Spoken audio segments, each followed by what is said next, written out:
Hello viewers, welcome to my channel. আমি Nakul sir ইতিহাস ক্লাসে তোমাদের স্বাগত জানাই। আজকের ভিডিওতে আলোচনা করব ক্লাস 9 তোমাদের ইতিহাসের 3rd চ্যাপ্টার থেকে ভিয়েনা সম্মেলন। ভিয়েনা সম্মেলন খুব সংক্ষেপে আলোচনা করব।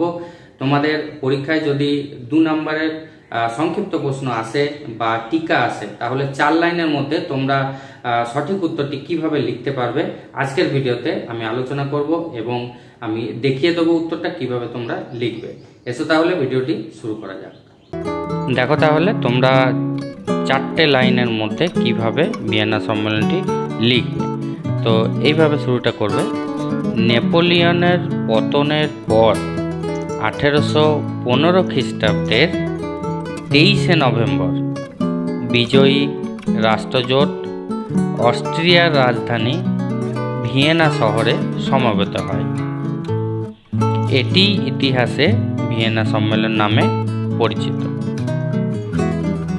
ভিয়েনা সম্মেলনে যোগদানকারী 4টি দেশ অস্ট্রিয়া,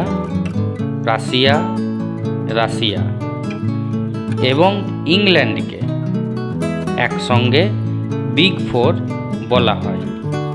এই সম্মেলনের গৃহীত 3টি নীতি ছিল ন্যায্য অধিকার নীতি 1 নম্বর, 2 নম্বর ক্ষতিপূরণ নীতি ও 3 নম্বর শক্তি সাম্য নীতি।